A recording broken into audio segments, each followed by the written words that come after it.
How's it going, everybody? Welcome back to A's World. I've got another solo episode for you guys today. I'm not going to be by my lonesome every single time, I promise, but I want to get my own ideas out there for now, so I'm going to keep doing that. Today I've got two topics. The first one, age does not necessarily bring maturity, and don't you forget it, those two things are mutually exclusive. And my second topic is making a positive, tangible impact on the world, and if you may be neglecting one you've made already. So first topic, age not bringing maturity. Now, I'm not an old man by any means. I'm only 21 years old. I turned 22 in February. Please get me a gift. But when I was younger, I was always around examples of people older than me who were good. You know, people who have traits that I would like to have implemented in my own life from when I was younger up until now. And even now, I'm still surrounded by people in my environment who I guess I look up to in a sense. I don't idolize anybody because I believe that's not the right way of going about things. But taking inspiration from people is definitely something I do. And especially those who are older than you, who you can respect, have done good things in their lives, or just are constant displays of, generosity or positivity or discipline. You know, these necessary traits that everyone wants to embody. Having the examples in front of you from a young age is really good. And that always kind of reinforced the idea in my mind that the older you get, the more mature you become. And obviously maturity brings these traits that we are all after. But that is not the case. That's not the case at all. And that has been proven to me numerous times, countless times over the past, when would I say I started really growing up? Maybe 16, 17, so past 4 years. I really did used to think that everyone older than me had it all figured out, which I think everyone does. I'm not alone in that thought or in that idea. When you're younger, when you're a kid, oh, this guy's married with kids. He's doing all right. That's the bottom line. If he's done that and he's got a secure job and he's providing and his kids aren't dying of starvation and whatnot, anything above that, which they're achieving, is a plus. It's a plus. But you come to realize, I guess we're all going to come to realize as well, but I quickly came to realize that whatever you're seeing in front of you is not necessarily exactly the same as it is behind the surface or underneath the surface. Because these same people who are married might be doing anything that you would look at and think, why do you even do stuff like this? It doesn't make any sense. And that's a lesson I've really been learning. You know, I've had good examples, like I said earlier, from day one. And yet, not every person you meet or hear about is going to be mature and have it figured out. But obviously, as a kid, you look at somebody who's like triple your size and think, wow, intimidating, serious, must be X, Y, Z. And for me especially, I think mainly because of how I've grown up anyways. Big family, a lot of people who are older than me, a lot of people who are younger than me as well, my nieces, nephews, whatever, but I've got a lot of aunties and uncles, and they're all just cool, elite individuals. So having that around probably skewed my vision a little bit. And no one's perfect, obviously.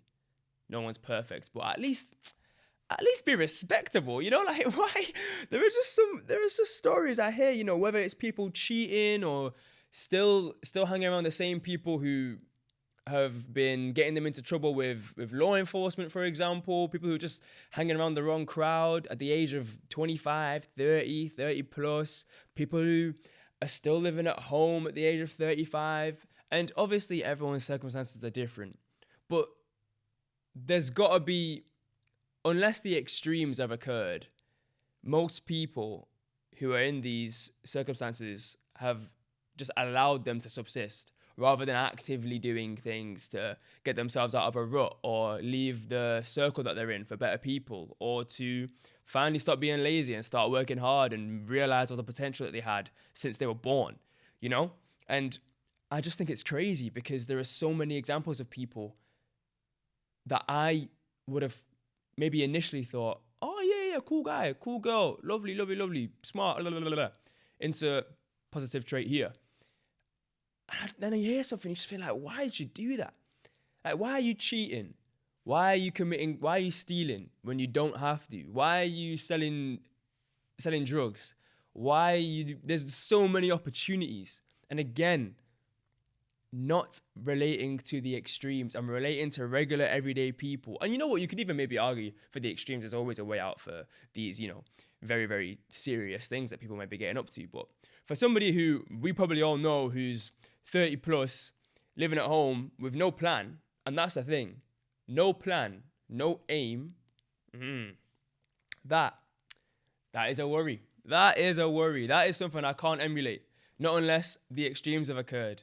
And how many people really, I don't know, I guess maybe I can't be too vicious with this because, a lot of people experience, divorce or, someone passes away and, you can never get over it.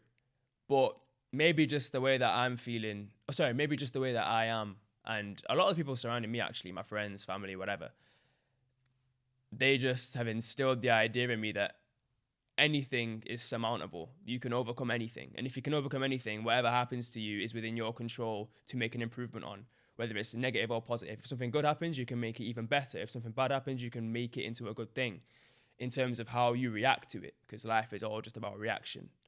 It's how you take a lesson or find a lesson within something that's meaningful, whether it's positively, again, or negatively meaningful. I don't tend to understand why.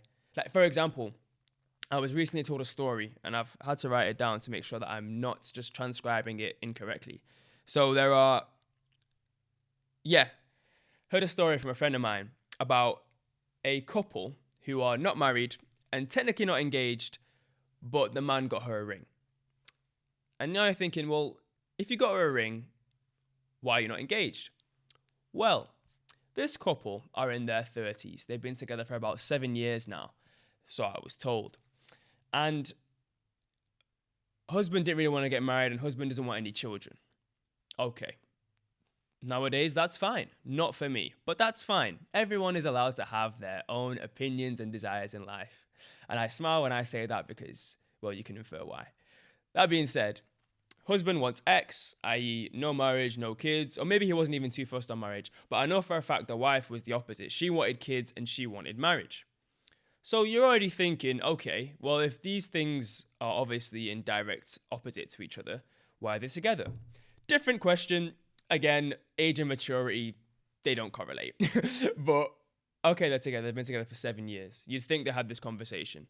If they haven't had this conversation, example one of how maturity doesn't come with age. Because Lord knows if somebody meets somebody else and you have different aims in life completely, i.e. kids and marriage, still going on with it is a waste of time.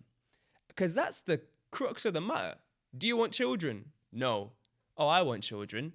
Let's date anyway. No. There is no point whatsoever. And so this man, upon request by his partner, I guess, got her a ring. And yet they're not going to have the ceremony that usually comes when you get someone a ring. He did not, I insist, did not get on one knee and give her the ring as a proposal. He just gave it to her as a gift. He just gifted her an engagement ring and just kept it pushing, which is absolutely chronically insane from the pair of them. God bless them, because when I heard that story, I just was nitpicking all the issues. And to further, I forgot about this part. The worst part about this, actually, is they came to a compromise. Don't know how I forgot this bit. This is crucial information. They came to a compromise. They compromised on having one child when the man wanted none and the woman wanted two. Now, if a man wants no children, or if a woman wants no children, and they compromise on one, do you think they're going to love that child? It's going to be difficult. Maybe when the child is brought into the world, their parental, instinct will kick in. Oh my goodness, my son, my daughter, going to be like Mufasa and hold the, you know what I mean? They're going to have a moment. But why would you even risk the other side of it, which would be he doesn't even care? Because in this instance, this man doesn't want children. You've probably negged him and begged him to compromise on one child. And yet, amidst all this, you wanted two. There was a 2-child discrepancy in the first place. It wasn't the difference between 2 and 3. It wasn't the difference between 2 and 4.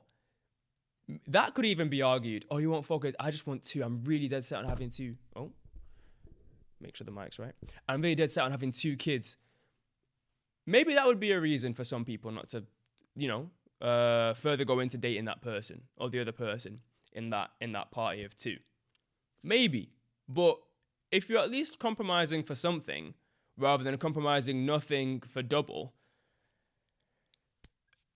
I know what situation I want to be in. I really do. And, people are 30 plus and in the club. People are 30 plus and in relationships that don't serve them. People are 30 plus in jobs they hate. And again, I know circumstances are different for everybody, but for the majority of people who aren't living a life, I was going to say doing what they love, but that's only a small subsection of life, really. There's so much more, it's your relationships, it's your hobbies, it's how you feel about yourself, not just your career. But for those who are not enjoying their life in any way, shape or form, 30 plus, with plenty of opportunity to have changed it and improved it for yourself, that's my evidence that age does not bring maturity. Because at my age now, and the same goes for people that I know, people that I'm close with, they are all doing things to the best of their ability that benefit them. We all do stupid things. Fortunately for me, I have the benefit of youth. It's not an excuse, but it's the reality. But I'm trying to eliminate as many mistakes as possible that I could make. That's the best thing about hearing these stories. I hear these stories and 2 things happen. Yeah, when I hear about people who are less mature, 2 things happen. 1, my ego gets a little bit of a boost because I am further reinforced that I'm on the right path, and I give it a smile and a slight bit of shock because I can't believe people older than me in this game of life are committing mistakes that I would never even think or consider of doing. And 2, again, age and maturity. Not everyone's gonna have it worked out, and not everyone's cut out for winning, I guess, in a weird way. It's sad to think about, but it's also completely up to somebody how they respond. Again, I was talking about reacting rather than just, everything's about reaction. Everything. Whatever happens to you, how do you react? That's the key to determining how the moment is even remembered in your future life. If you're in a relationship and you're in the early stages, about maybe 3-4 months in, thinking, this is not really it for me, but you stay anyway, you've reacted to your feelings by being passive and you've let it go. Next thing you know, you're 3-4 years and you don't even love the man who you wake up next to.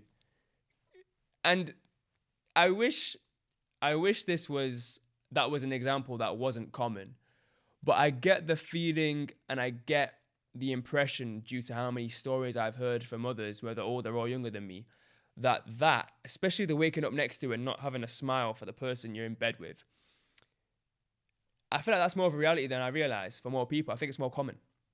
And I get why, comfort. Maybe comfort's killer. You hear these cringy quotes. Comfort is the enemy and kill all fear. These maxims or axioms. I don't know which word it is because I'm not that good at English language. I just know the words. All these axioms you hear about, different traits you're going to have and how you're going to live life. But it's comfort, really, I think. Comfort would keep you in a relationship you don't like. Comfort and fear would keep you in relationships you don't like. Comfort and fear would keep you in a job you dislike. Comfort and fear would keep you from saying what you really need to say to somebody to get things off your chest, to avoid confrontation. Comfort and fear would stop you from starting something that you really like doing. Comfort and fear would have stopped me from doing this podcast. I mean, I think I deliberated on this for maybe 6-7 months. And here I am recording, talking to you guys now. I'm not a perfect example of somebody to follow by any means necessary, but history is the best teacher. I look at everyone's past experiences, I read into them via books, I listen to them via stories, and I think, okay, not doing that, not doing this, not doing that. I learn what not to do by hearing to what people have done and realizing that I wouldn't want those consequences for myself.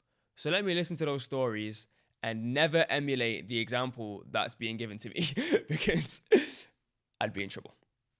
I would be in trouble. And it is really an ego boost, to be honest. For all of you guys out there who are, 25 plus, not in the club every week, 25 plus, looking at getting married, 25 plus, just starting a business, 25 plus, genuinely doing what you enjoy, 21 plus, recording podcasts on a camera, wink, wink.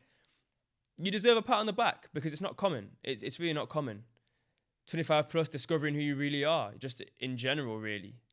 And time goes on. Time will tell for everybody, really. Time will reveal everything and who you really are, even to yourself. You got to just make sure you, I don't know, in the moments that we have, every moment present tense, that you are doing what you can. Because if you don't, then comfort and fear will quite literally kill you. And not kill you by putting you to death earlier, but kill you right here where it matters, man. And that's the last thing that you want, because that is the only thing that matters. Bit of self-esteem, bit of positivity, at least having a baseline for it. Yeah. Age and maturity, man. Age and maturity. I'd like to think that my tender age of 21 has brought me a lot of maturity. Or I've brought a lot of maturity into my tender age of 21, more like. I think that's probably the right way of going around. And I'm proud of myself, I'd say. You know, there's a lot I need to work on. I'm not about to make this a self-deprecatory session or a self-glaze session. I think I've already glazed myself 3 or 4 times in this beautiful 4K camera that I'm avoiding looking at the screen of because I would get lost in myself. I'm kidding. But props should be given where they're due. And if you're somebody who can look at themselves in the mirror and think, you know what? I am doing what I can. I'm doing what I love. And I've got a plan, at least a vague outline of who I want to be and where I want to take X hobby or X interest or X job. If you're that person, congratulations, because you deserve it, and you should definitely not play down what you've already achieved. Because although it's not about comparison, we all are going to compare each other to each other anyway. So look at the circle around you and those you know, those who you once knew. If you're ahead of them, and really, if you're happy with yourself, before that, if you're ahead of them and you're happy with yourself, pat on the back right there for you. Pat on the back right there for you, bro or sis, because you deserve it. And that's something I keep trying to tell myself, because as much as you might want more, there are people who want maybe even more than you. You know, you haven't even realized what your dream is compared to them. They were thinking massive and it never ever worked. Meanwhile, here you are chugging along every day, just trying to piece together parts of the puzzle, parts of the jigsaw. It's a different game. It's a different ball game. And that's just how life is. That's just how life is. Age and maturity are mutually exclusive. Never, ever forget it. And that's topic 1. Topic 2. Many people want to make a tangible, positive impact in the world.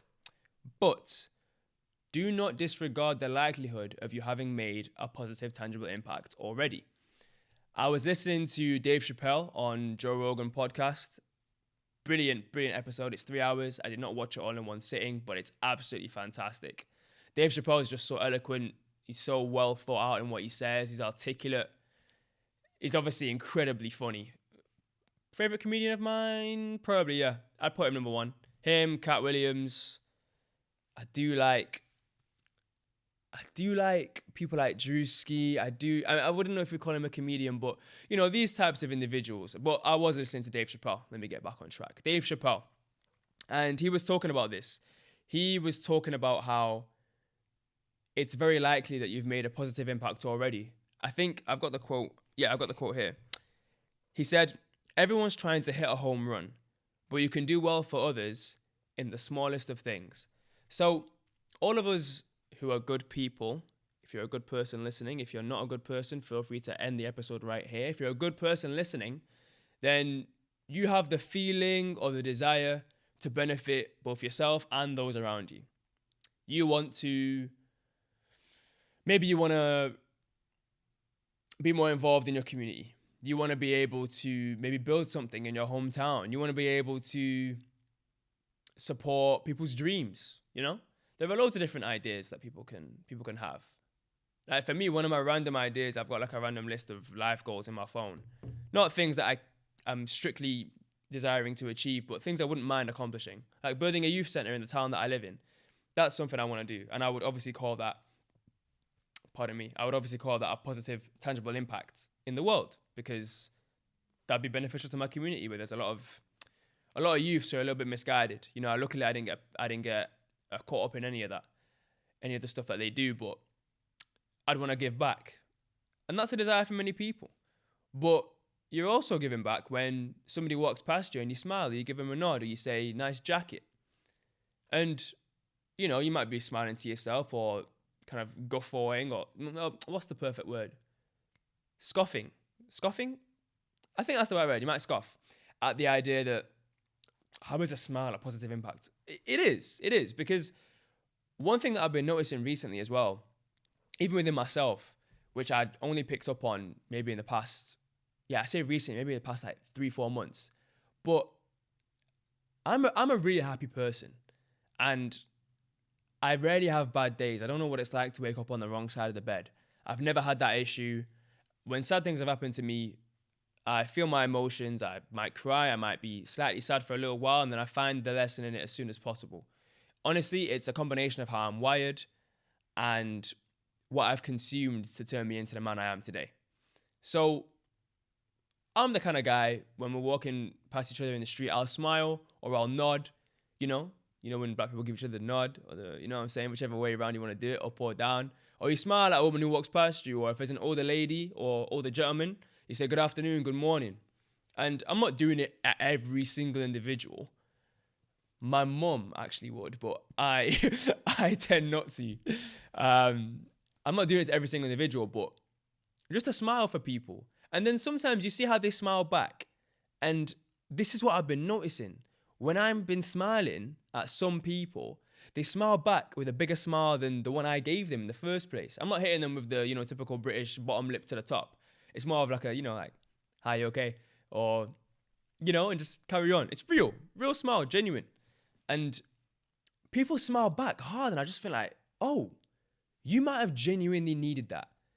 You have no idea what anyone is thinking, where anyone is going, what has happened to anybody before the moment they walk past you.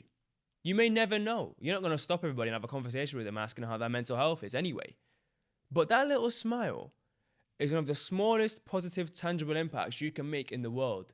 Because there are some people who might have not smiled for any sort of reason. Not everyone's the same. I realize not everyone is going to be as positive as me all the time. Maybe even half the time, maybe even a quarter of the time. Whether it's because they can solve the reason that they're sad or not, and it'll take time for it to heal.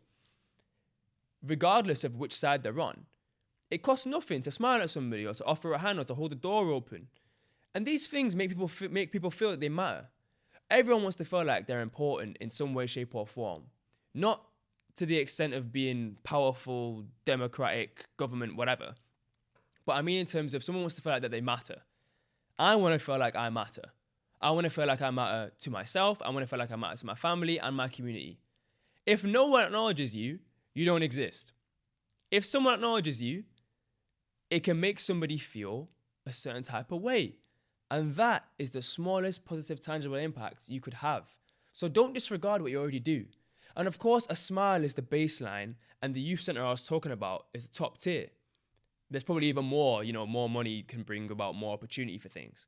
But in the middle, for example, I treat this podcast as my way of, in a sense, giving back to the community, because I'm relaying ideas. I want to discuss with people. I want to know what you think of if age and maturity are mutually exclusive or if they're correlated. I want to know what you think. I want to discuss. And that discussion is a positive, tangible impact, because I want to hear what everyone has to say. I want to bring everyone together, and I want to learn from you in the same way that I'd imagine you want to learn from me if you're watching this. And not necessarily learn information that I'm, the wisdom I'm dishing out. I'm not here to drop advice. I'm essentially here to relay ideas. And that's a positive impact, especially in the world nowadays where there's a lot going around on socials or even in real life of negative ideas being relayed. Things that do not benefit anybody. Negative news, negative energy. This is my positive, tangible impact on the world. Or when you take the time to listen to somebody who needs you, to lending that listening ear or lending a shoulder to cry on, whichever phrase you want to use for it. Giving your time to somebody else. Giving that homeless guy who always walked past a pound, or buying him milk or whatever. Mum used to do that as well. Same guy every Sunday. And although I'm pretty sure he passed away within the past 10 years, I still think about it and I think that pretty much cost her nothing. Milk and cookies, what? £2.50? I'm acting like he was Santa Claus. But, this is coming out for Christmas anyway, but still. £2.50, £3 tops, Marylands and some semi-skimmed. It's nothing. And there are so many different ways. You don't have to give back necessarily just to those who are so unfortunate. Of course, it matters more to them because they don't have what we have already. But there are people walking around, again, who just need to smile. And why would you not? Especially when you know that you can make a positive impact that way. Why would you not? If you actually care, I feel like you do even the bare minimum. I feel like people who are actually going out of their way to do nice things are the same ones who would do the smile. And that's not me just complimenting myself. I see what I've done there. But I guess for me, I'm the example. It makes sense. I try and be as nice as possible. I don't want to hate on anybody particularly, not unless they're doing bad things and it's, categorically pathetic or evil. And like I'm saying, for those who want to do good things, you could debate the starting point, the friction for it is here. It's so easy to be nice, it's so easy to be good. It's so simple. And the simplest of things can make the biggest difference. So please, if you've done anything good for somebody else, whether you got them a gift, whether you were there when they needed you because they were upset, whether you smile at everyone down the street, whether you dance and people love seeing you, whether you act and people love watching you, whether you're really building a community for those in need of whatever you're providing, again, give yourself a pat on the back. Maybe this is just a celebration episode because I said earlier, give yourself a pat on the back if you're mature for your age compared to those who you know. And if you're happy with yourself, give yourself a pat on the back. And if you're doing good things and you genuinely make a positive impact on the world, give yourself a pat on the back for the things you may think are completely unimportant, because they are important. And really and truly, if you're doing something good for somebody else, you will never know how important it is to the other person anyway. They might tell you everything. They might tell you how they really feel. Thank you so much. You were there for me. I really appreciate it. You are a godsend.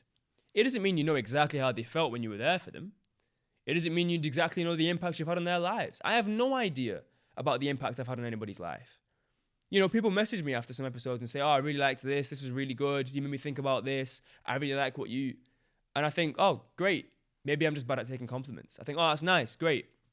And then the second thought I have after is, you know what? I should actually process that a bit more because I'm achieving my goal. A goal of mine in life is to make a positive, tangible impact in life, in the community, in the world that I'm living in, that I'm a part of. I think it's a person's duty, both to each other and to God. You have the blessing of being here.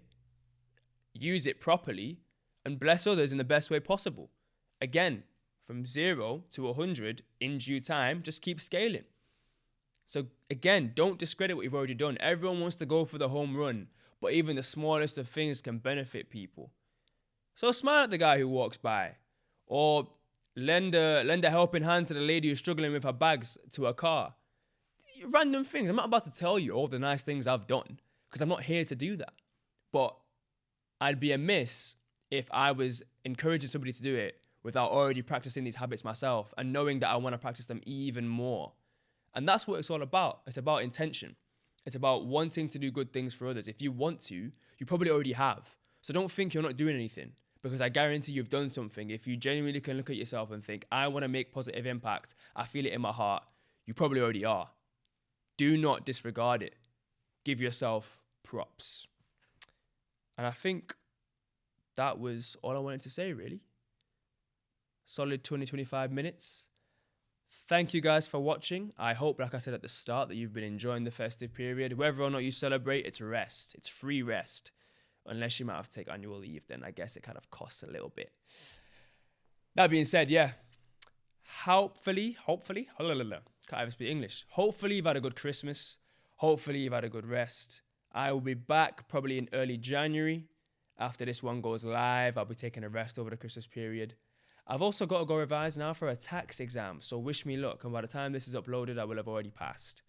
I'm speaking it into existence. Like, comment, subscribe, follow, share. I don't really care if you do or not, but if you like it, show me that you do.